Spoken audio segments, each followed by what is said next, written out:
வணக்கம். இந்த சுவாரஸ்யமான புதிய அலசலுக்கு உங்களை வரவேற்கிறேன். இன்னைக்கு நாம கொஞ்சம் வித்தியாசமான ஆனா ரொம்பவே ஆழமான ஒரு விஷயத்தை பத்தி பார்க்க போறோம்.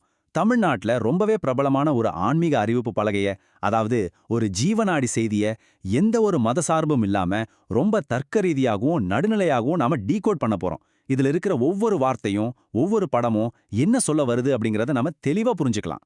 சரி, விஷயத்துக்கு வருவோம்.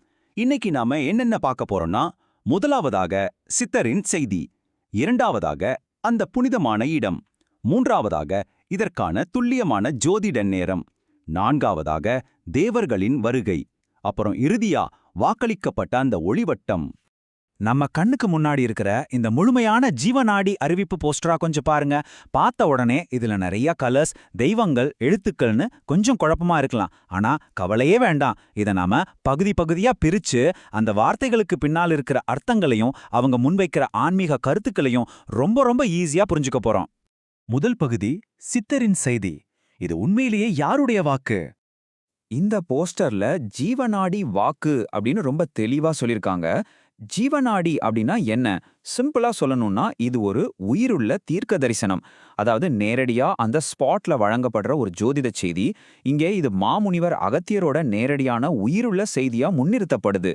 ஆரம்பத்திலேயே இது ஒரு மிகப்பெரிய ஆன்மீக அதிகாரத்தை உருவாக்குது.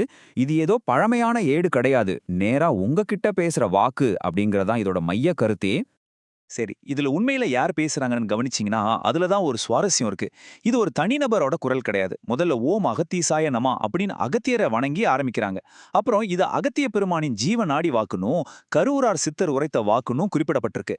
அது மட்டும் இல்லாம சித்தனருள் 1859 அப்படிங்கிற தலைப்பு வேற இருக்கு. சோ இந்த செய்தி பல ஆன்மீக குரல்களோட ஒரு சங்கமமா இருக்கிறத நாம பார்க்க முடியுது. அடுத்து இரண்டாவது பகுதி, புனிதமான இடம். இது எங்க நடக்குது? இந்த கருப்பு நிற பட்டைய கவனிச்சிங்களா?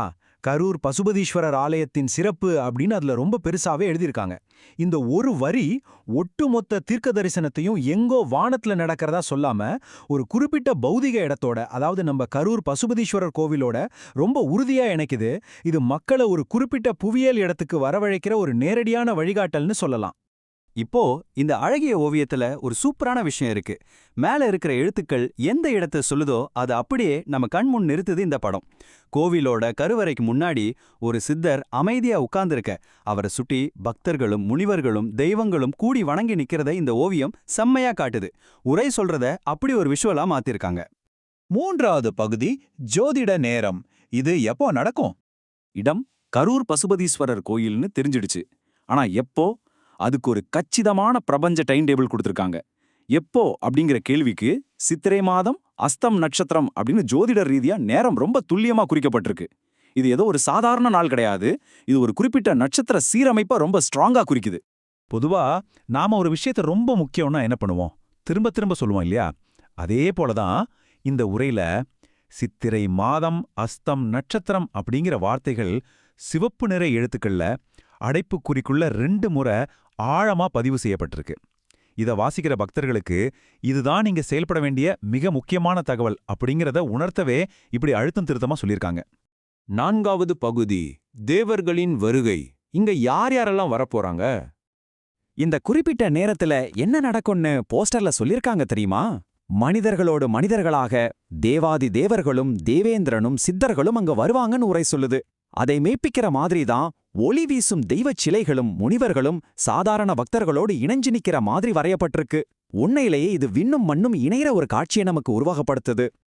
இதோ கருவூரார் சித்தரோட செய்தியிலிருந்து நேரடியாக எடுக்கப்பட்ட ஒரு அருமையான வரி. கரூரிலே தங்கியிருக்கின்றேன் அழகாகவே, வருவோருக்கெல்லாம் ஆசீர்கள் கொடுத்து கொண்டே இருக்கின்றேன். இந்த வரியை கொஞ்சம் கவனிங்க. இதுவரைக்கும் பொதுவா பேசிக்கிட்டு இருந்த உரை சடனா நான் அப்படிங்கிற தன்மைக்கு மாறுது. பக்தர்களை நேரடியாக ஈர்க்கிற வகையில ரொம்ப பர்சனலான அன்பான ஒரு துணியில இந்த வார்த்தைகள் வடிவமைக்கப்பட்டிருக்கு. இறுதியா 5வது பகுதி, ஒளிவட்டம். அந்த இறுதி வாக்குறுதி என்ன? இந்த உரையோட கடைசி வரியை நீங்க உற்று நோக்குனீங்கன்னா அதுல ஒரு பிரம்மாண்டமான வாக்குறுதி இருக்கு. அந்த குறிப்பிட்ட சித்திர மாத அஸ்த நட்சத்திரத்தன்னைக்கு சித்தர்கள் அங்க ஒரு ஒளிவட்டமாக அனைவருக்கும் ஆசிகளை வழங்குவார்கள்னு அதுல சொல்லப்பட்டிருக்கு. இது வெறும் கண்ணுக்கு தெரியாத ஆசீர்வாதம் கிடையாது, பக்தர்கள் நேர்ல பார்க்கக்கூடிய ஒரு ஒளிரும் காட்சியை உறுதியளிக்கிற மாதிரி அமைஞ்சிருக்கு. சோ இதிலிருந்து நமக்கு கிடைக்கிற மிக முக்கியமான தகவல் என்னன்னா பக்தர்களுக்கு வழங்கப்படுற இந்த இறுதி வாக்குறுதிகள் தான். ஷார்ட்டா சொல்லணும்னா சித்தர்கள், தேவர்கள், இந்திரன் அங்க இருப்பாங்க. கரூரார் தொடர்ந்து ஆசைகளை வழங்குவாரு. அஸ்தம் நட்சத்திரத்தன்னைக்கு ஒரு ஒளிவட்டம் தோன்றும். அப்புறம் ரொம்ப முக்கியமா அங்க வர அனைவருக்குமே முழுமையான ஆசிகள் கிடைக்கும்னு இந்த போஸ்டர் உறுதியளிக்குது. இது கண்டிப்பா மக்களை ஒன்று திரட்டுற ஒரு பவர்ஃபுல்லான அழைப்பு தான். இந்த அலசலோட முடிவுல நமக்குள்ள ஒரு ஆழமான கேள்வி வருது. ஒரு குறிப்பிட்ட இடத்துல ஒரு குறிப்பிட்ட ஜோதிட நேரத்துல நடக்கிறதா சொல்லப்படுற இது போன்ற அறிவிப்புகள் அந்த பகுதியோட நம்பிக்கைகளை, கோயில் மரபுகளை, அப்புறம் சித்தர்கள் பத்தின மர்மங்களை எப்படி வடிவமைக்குது? ஜோதிடம், தீர்க்க தரிசனம், சமூக மரபு இது எல்லாத்தையும் ஒரே ஒரு போஸ்டர் எப்படி இவ்வளவு சூப்பரா இணைக்குது அப்படிங்கிறது உண்மையிலே வியப்பு தான் இல்லையா? இத பத்தி நீங்களும் கொஞ்சம் யோசிச்சு பாருங்க. மீண்டும் இதே மாதிரி ஒரு செம்ம சுவாரஸ்யமான அலசலோட உங்களை சந்திக்கிறேன்.